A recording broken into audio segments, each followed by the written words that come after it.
Hello, hello to everyone joining us. I am Molly. I will be kind of hosting this session. So kind of ground rules, if you've not been in here yet, as always, we are at the mercy of tech, which loves to be uncooperative at all of the best and most convenient moments. Be respectful, and obviously this is an opportunity to network and interact and meet other people in our industry. For the next hour, we are going to be hearing from Dr. Reema Singh. She's going to be presenting on Beyond Research, how AI is transforming insights into decision engines. I will kind of field Q&A at the end, but I will turn it over to Dr. Reema now, and you can take it from here. Thank you, Molly. Not used to be called doctor, so I was like, at first I was thinking, who are you? I'm like, who's this Dr. Reema Singh? But thank you, I love that. Thanks for the introduction.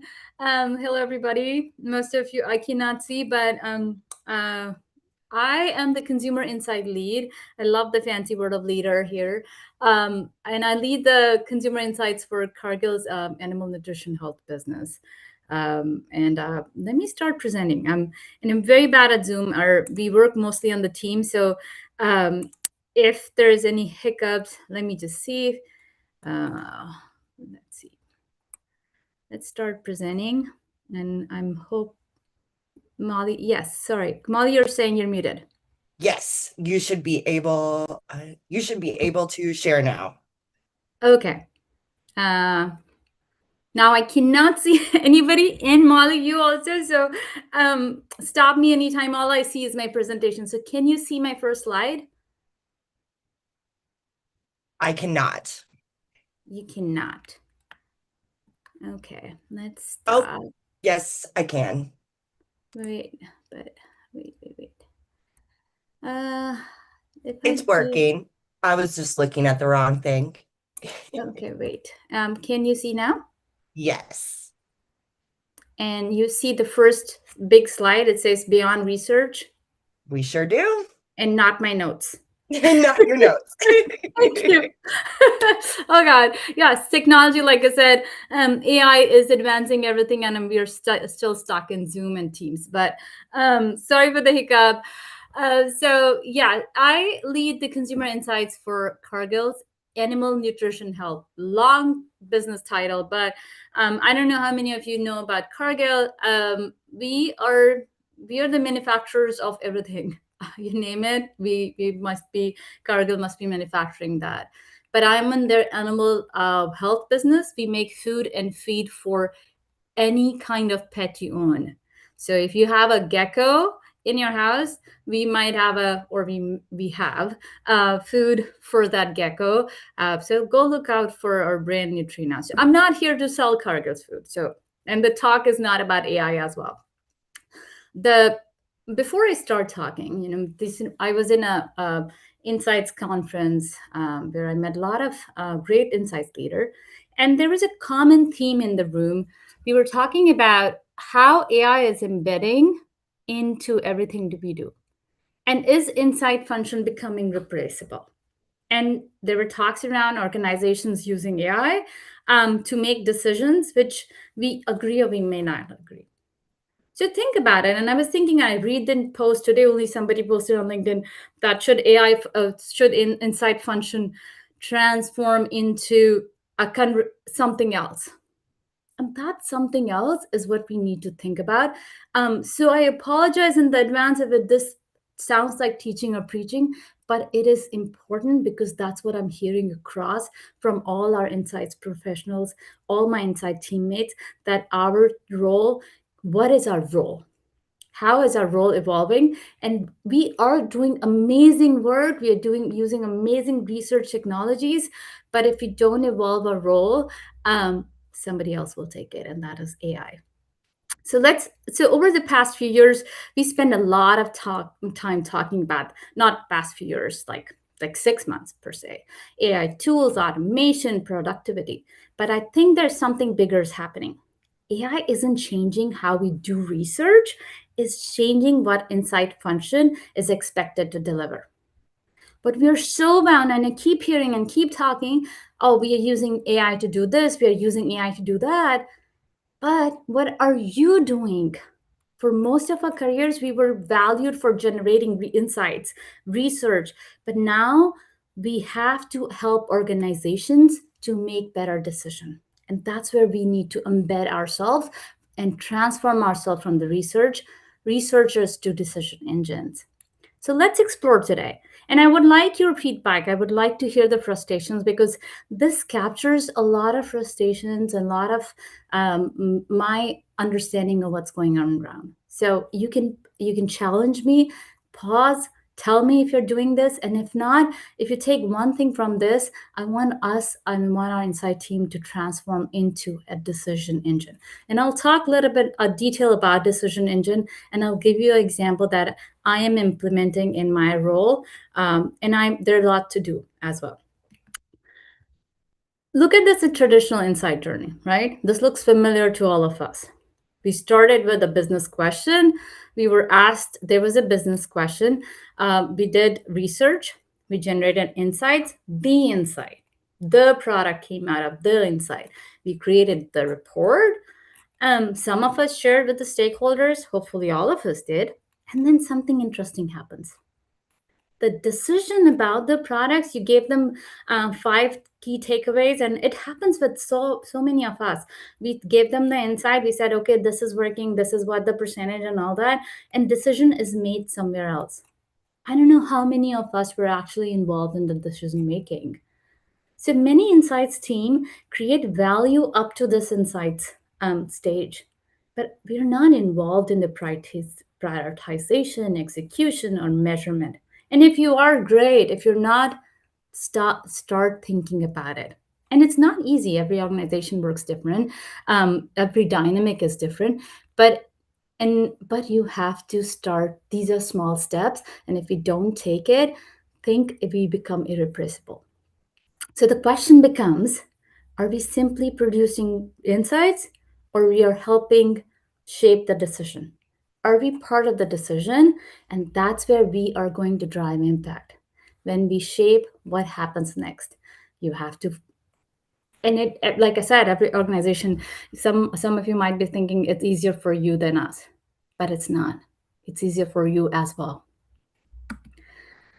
So let's talk about the challenge and how that has shifted. For decades, the biggest challenge was the information scarcity. The data is expensive, especially in my world.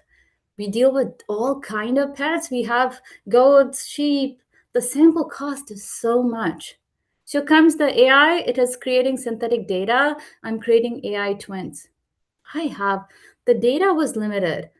Finding the insight was limited, but think about now the insights, we have an opposite challenge. The information is abundant. We have surveys, CRM data, social listening, reviews, behavioral data, you name it, you're surrounded with signals every day. Now, this is where it is becoming interesting. The organizations come and say, oh, we're asking AI for recommendations and we are going with it. No, the decision confidence is becoming so scarce that this is what you need to come in and help organization make the right decision based on everything that you bring into the table. You understand your consumer, your market, your customer better than anybody else in the organization. And that's where the future of insight lies. It's not about producing research. It's not about creating more surveys. It's about helping organization make the better decision. There are so many tools all of us are using, and I'm amazed with what AI and what tools we're doing. AI moderation, I hear synthetic data, AI twin. I am bombarded with so many AI tools. And if I even bring those two, all that's together, what is that I'm going to do with that? If the decision confidence is now the bottleneck, then our role must evolve. The future of insights isn't producing more reports. It's helping organizations make better decisions. That means you create a clarity. That means you drive alignment. That means you help team prioritize. and ultimately improve business results. If you're not doing all this, you're not catching up the right bus, and you'll be left behind. The question now becomes, what did we learn to what should we do? There's a lot of learning happening across us. Now you need to start changing your hats, wear a different hat, and start asking what should we do. And this is what is happening. I'm gonna. So when I was creating this presentation, I these were all my thoughts, and I used AI to create these beautiful slides for me because that's not my capability I had, right? But I'm using AI to transform the inside to the experience I bring to my stakeholders. And this is just a small example. I bring in all my thoughts together because I know my business, I know my challenges more than anybody else, and AI is just making it beautiful, accessible that is in front of you. And this is just one example, right? So if you think about the forces that is transforming insights and experience today, is the first is the digital experience. Consumers are generating signals. Mark, this is signal, not the data. Every interaction is creating a signal that is we are catching as an insight professional. There's a data explosion. We have access to more data than we ever had. The customer feedback, analytics, I'm not saying we did not have access to those, but we have access to that at once now. You don't have to wait for CRM data. Somebody has to send you the Excel, you are analyzing the Excel, and you're thinking, okay, by the time something, it moved on. You're getting at once all the data, you're bombarded with it. So there's signals in that data, there's signals everywhere. So their consumer interactions are creating signals, your data is creating signals, and on top of it, AI is accelerating everything. So all the insights that you used to get in weeks and weeks, you're getting in hours. Your AI, I have someone in one day, 4 screens open, right? 4 tabs open. I'm listening to social conversation. The CRM data is being analyzed by, there was a survey and I used to do hours or hours of decision modeling. My AI is doing, so you see on my laptop, which is poor Dell, is always out of capacity, must be thinking, what am I doing? I have 5 screens that doing all of that in hours. And in fifth hour, I have a beautiful presentation created, which I can send to the team. All happening within the 8 hours of your time, which used to take me days. What it is happening? There's the AI is creating patterns, it's summarizing, it's generating recommendation. AI does give you recommendation. Boss, stop there. That's where you come in. That is where the challenging is deciding what matters. You are an expert.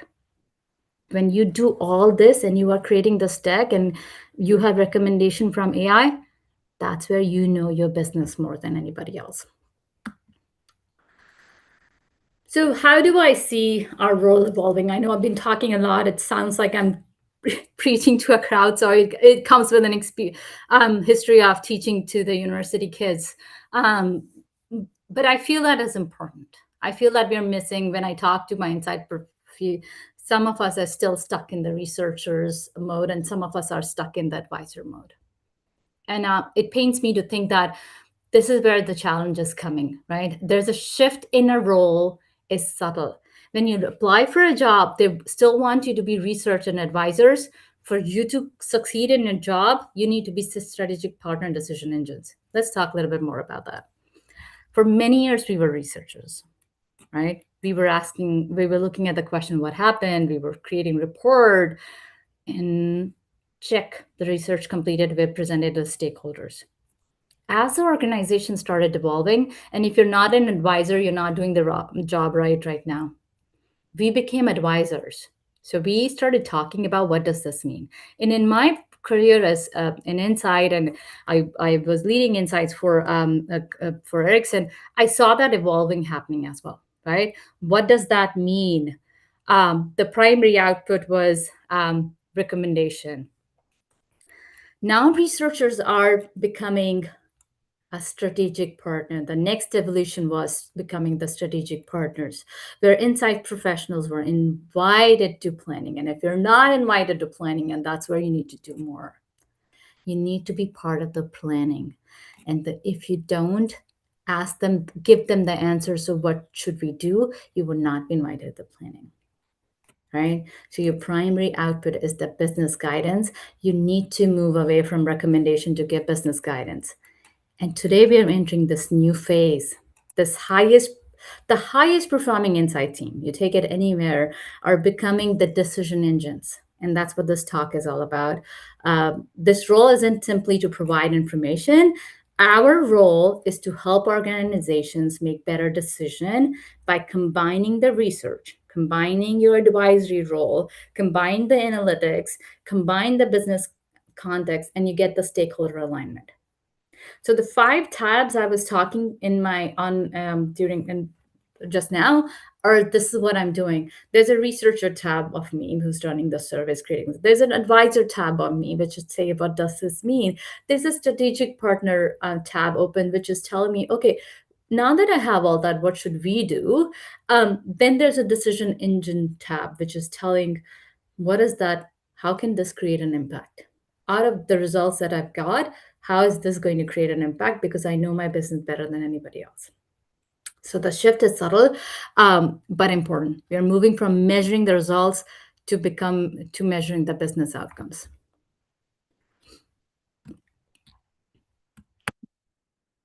And then I talked about this again and again, but I think the bigger question as we're moving and as you're thinking about yourself, reflecting on it, I think the question for me that is very important, and I think about this every day, and I want you to think about this as well. What does the operating model looks like for us? Everything is an operating model. Everything has to have an operating model. If not, then you're not doing your role right. Right? What is your operating model? Your operating model is not being a researcher, doing the surveys and finding what the AI tools you're going to implement. Your operating model is this. Your operating model is to connect everything. You're the one sitting in the center. So as I was thinking about this, what is my operating model and how do I work? The five tab that I talked about, and I just put it in, and then AI gave me this beautiful visual. And then it is my operating model. Isn't ours yours too? Right? AI is helping us get all those signals. You sit in the center.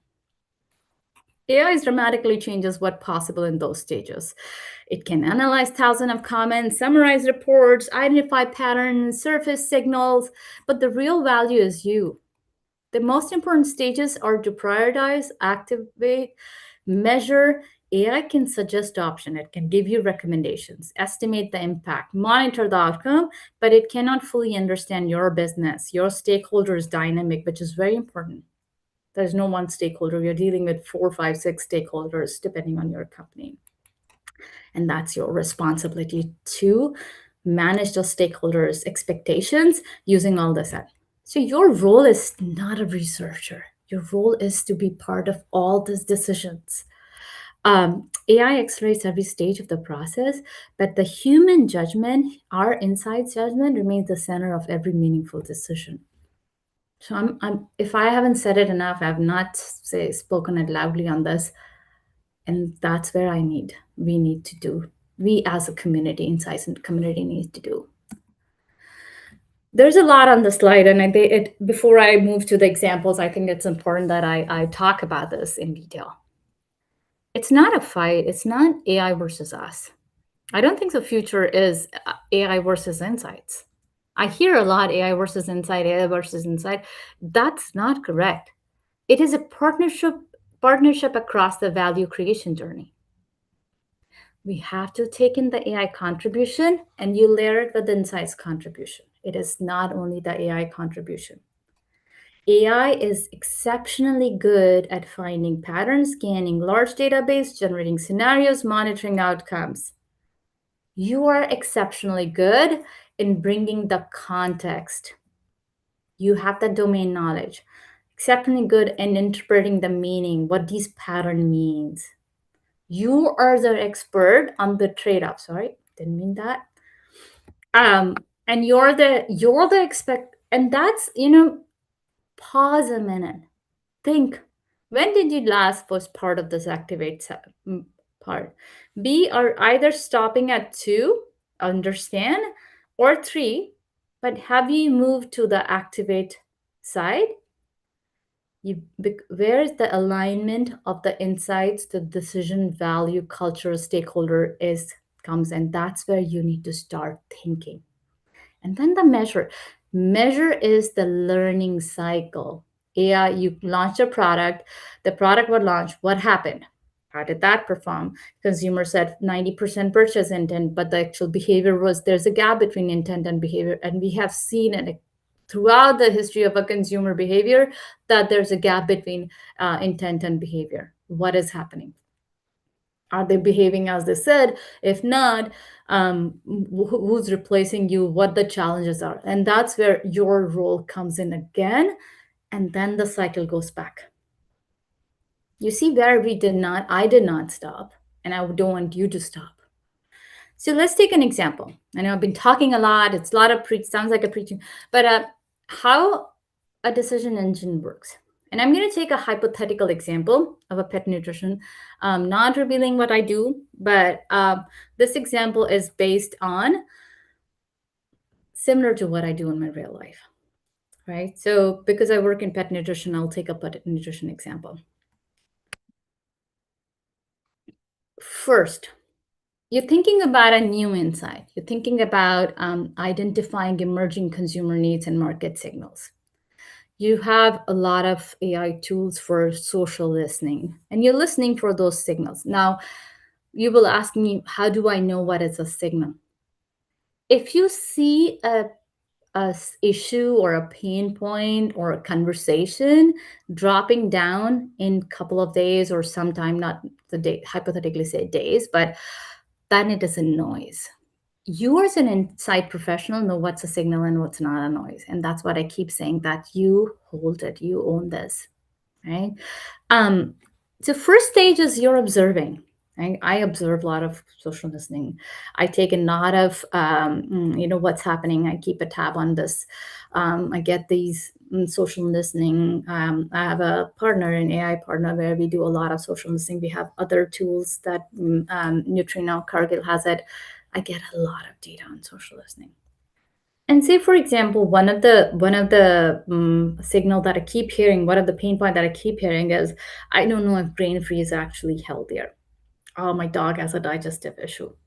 So I hear grain-free, I'm hearing digestive issue. Now this is where I bring in, and then the customer feedback's coming, chats, reviews, and all that. Now AI comes in, it is analyzing these thousands of conversations, and I'm using AI to use the theme, sentiment, emerging tools. And you have, if you don't have like a very sophisticated AI tool, use GPT.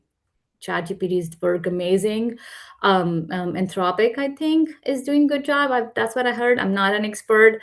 I'm not a big fan of Microsoft Copilot. Sorry, Microsoft, if you're listening to this, but not at all a big fan. And you have different. So the AI partner you have, they can do this job for you as well. It depends that you'd rely on them so much, or you want to do it by yourself. What I do is that I've got a pattern, I've got a theme, and I get a recurring theme. I get a recurring theme, and then this theme consistently stays for a while. So for me, it is important: is it a theme or a noise? Signal or a noise? And then I create a chart and saying, okay, this is a signal, this is a noise. And so look, I'm monitoring every day. Now my second step is to understand, and that is where my major role comes in. That's where I combine my AI and my researcher hat. Now we have tools, and you might have some tools where you're creating these AI personas. You're getting these conversations, you're creating personas based on the conversation, the review data, customer feedback, purchase behavior, and AI has generates a persona for me. For example, say the persona name is health conscious pet parents. The need for this pet parent is that I want the best nutrition and care so my pet can live a long and healthy life. And the goal for this persona that AI created based on the conversation was a longer pet lifespan and better nutrition. And I also found out the jobs to be done, the segmentation of this persona, pain point, because the struggle is that there are a lot of nutritional claims. The ingredient trust, they don't trust them. And that's where I come in. I've already done a research, did an extensive ANU for my pet consumers. So your role, you have to continue doing that. So I've done jobs to be done. I've done a segmentation study, and I have created these segments outside the online world. I have a static segmentation. So I bring in the segment that I have, and I take in the segment that was created by this persona. I overlay, and you see that where does this health conscious pet parents sits in the segments that you have created? Where is the overlap? Which behavior of this segment matches the behavior that you identified? So I did the traditional route. I'm not saying don't do it. I did go in consumers' home. I did ethnographies. I did online ethnographies. I did quantitative survey. That was a 6 months long segmentation study. I did that already. I did a jobs to be done mapping. I did a need based mapping. I need jobs under that. I've done all of that. So I know where this health conscious pet parent lies. What does this segment truly care about? And that's where you coming in. You're saying, okay, this health conscious pet parent matches my segment. This segment need is this is what they're looking for, that brands they're buying. So now what you've done, you're listening about this segment real time using these personas. So what you're delivering here is the clear, actionable insights that inform strategy, messaging, and innovation. You are thinking, okay, what is driving this behavior? What is the pain point? Okay, this consumer is thinking like that. What is the hidden? It's not just a longer pet lifespan. There's something behind that. What is the unmet need? So you're validating evidence based on what you have done, and that's what your output is. Okay. It takes a while. I'm not saying it's going to be done in one day, but that's how my role has evolved.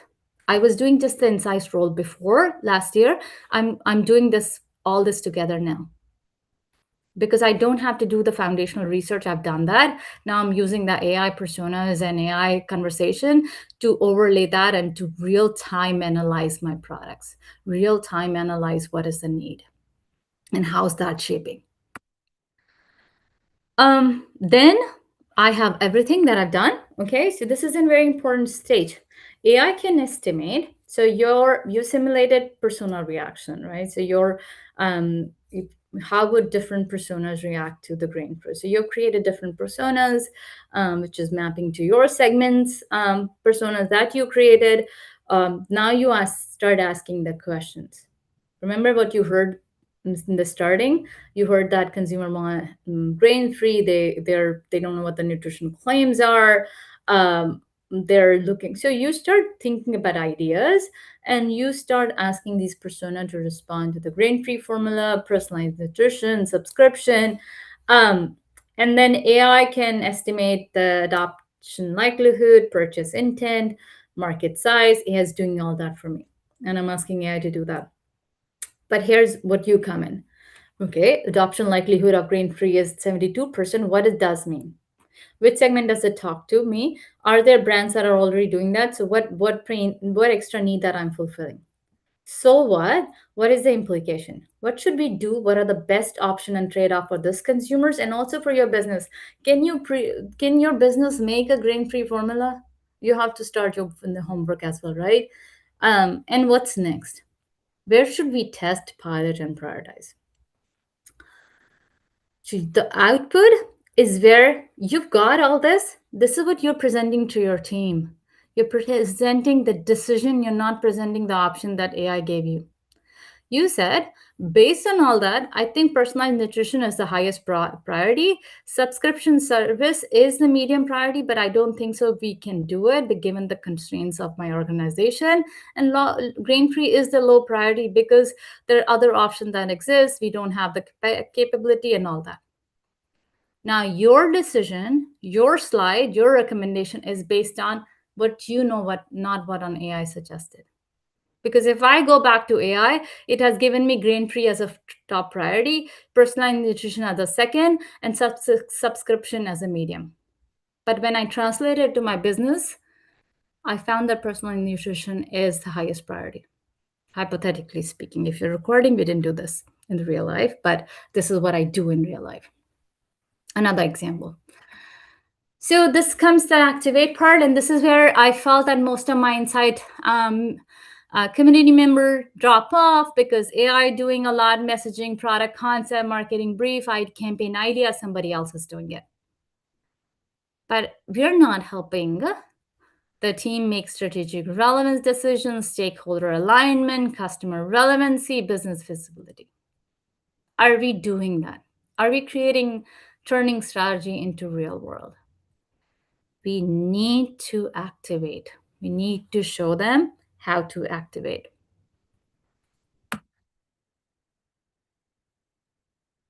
I'm not even stopped for questions. So if anybody has a question, please stop it or we'll take it at the end.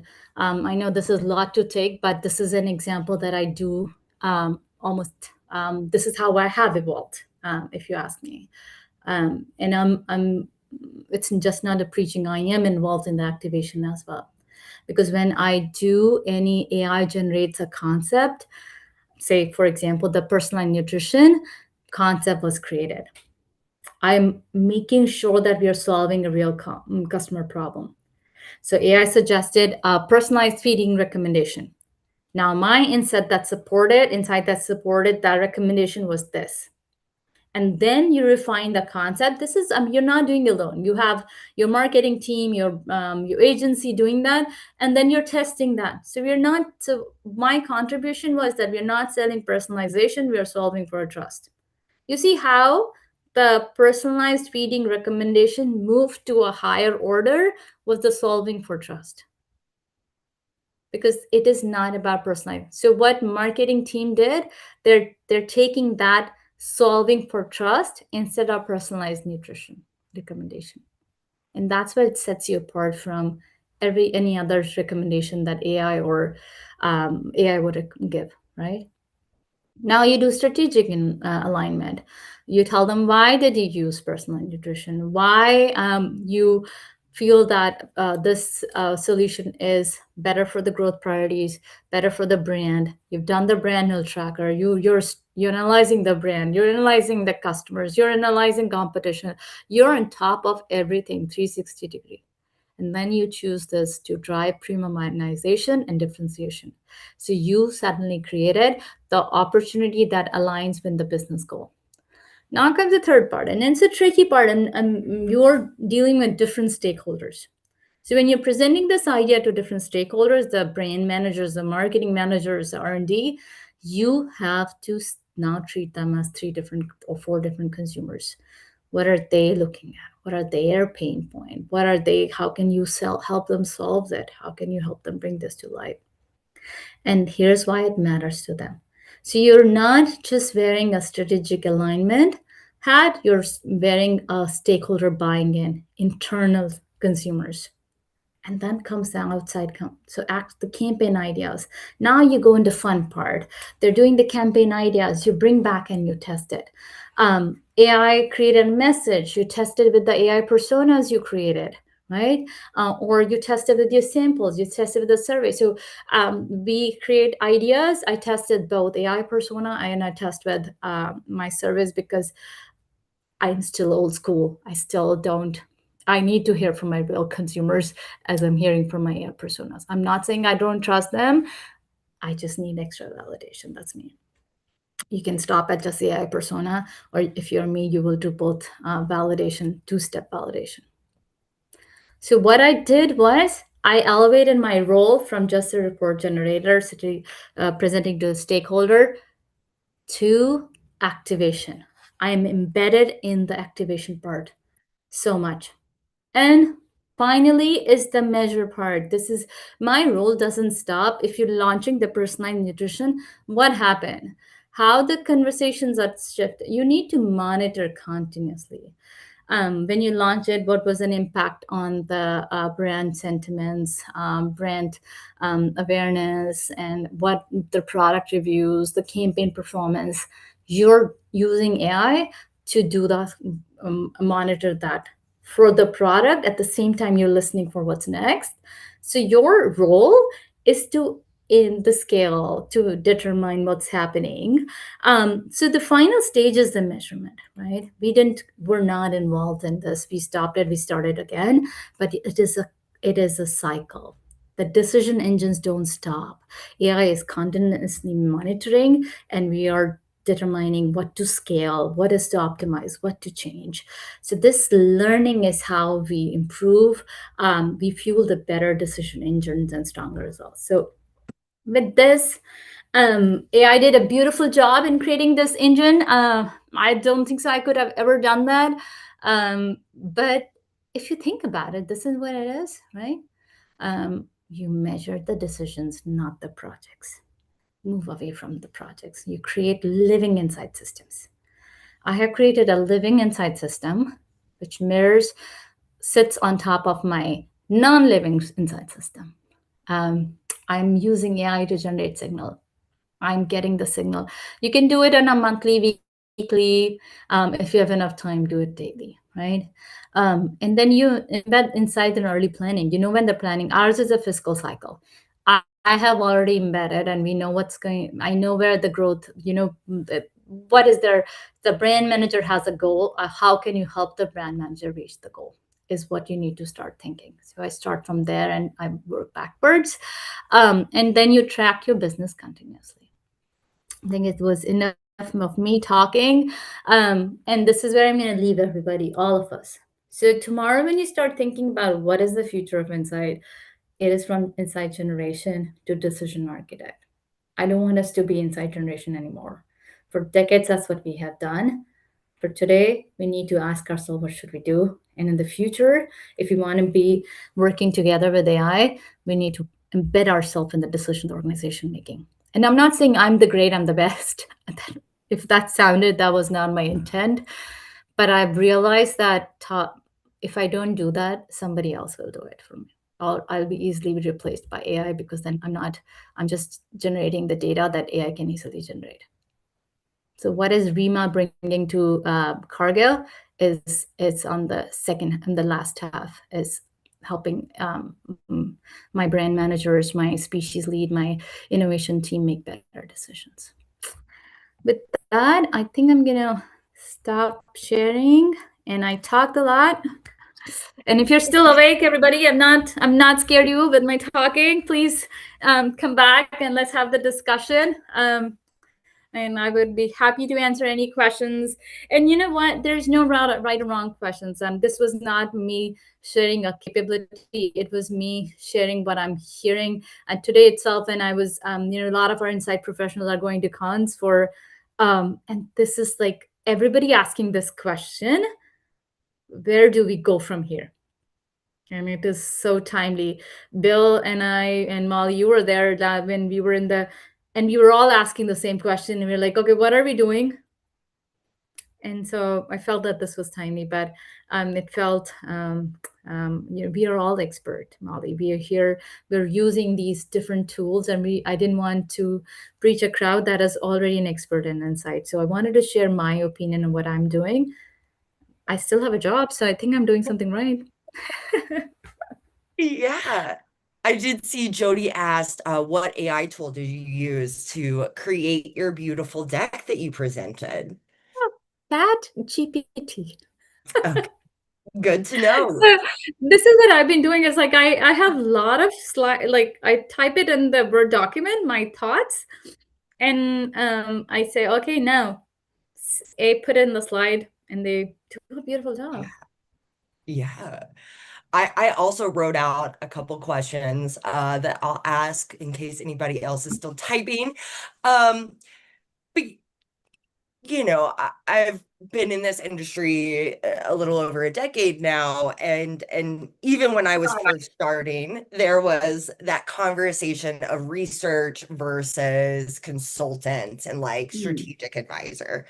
So I guess what skills do you think researchers really need to focus on to be prepared to be in that decision architect, decision engine role that might be separate than skills that they focused on developing for a pure researcher kind of mindset?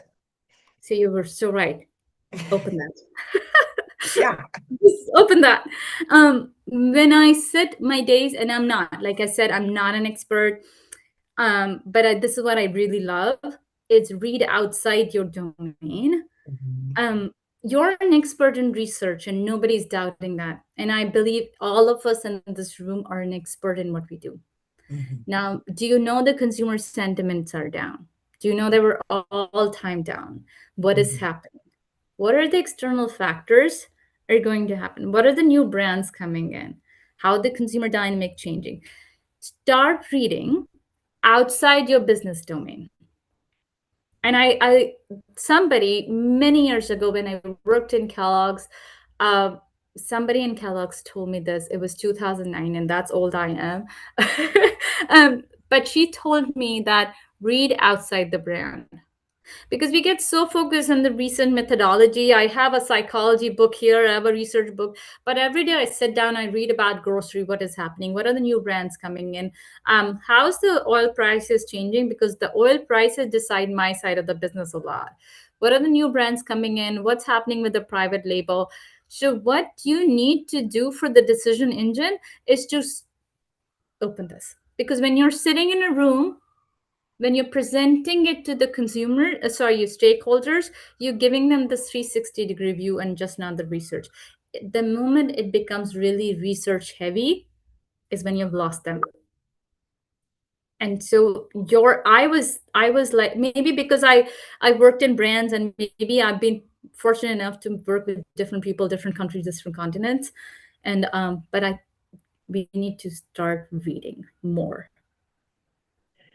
Definitely. I mean, you're in-house researcher. I'm more on the agency side. So I guess what advice do we have in terms of deliverables? So like I often end up in situations where I'm trying to prioritize recommendations from research without maybe fully knowing the like internal capabilities and politics and like Right. so kind of how do we still kind of own that role, even though we might not be in-house and have the full context?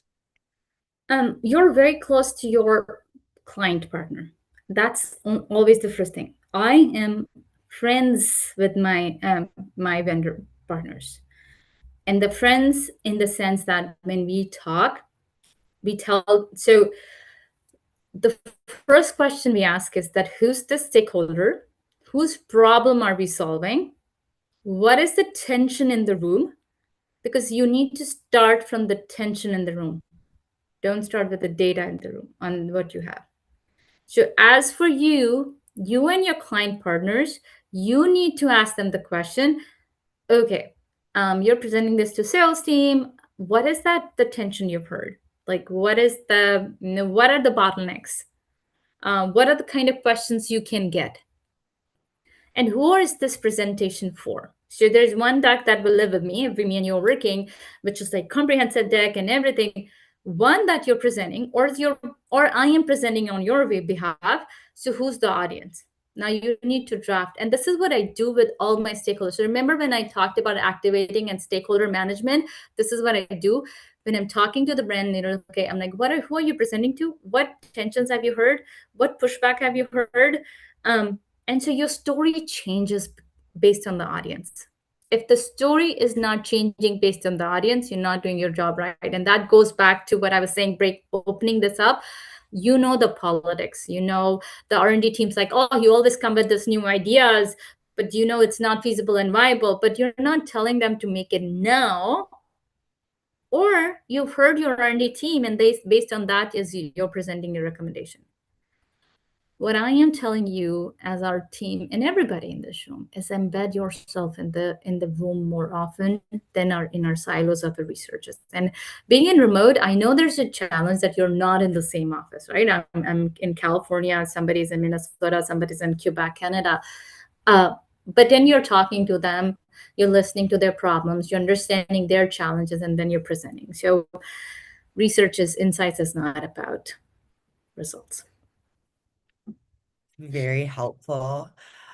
I don't have any more questions. I don't see any more coming in, but thank you so much for presenting. This was so fun to kind of hear this come together, especially after meeting you last month. So I will, I guess, sign off and share my screen. But if you want to stay around, everyone, we'll have another speaker at the top of the hour. Thank you again, Reema. We Thank you very so much. much appreciate you. Thanks. Bye.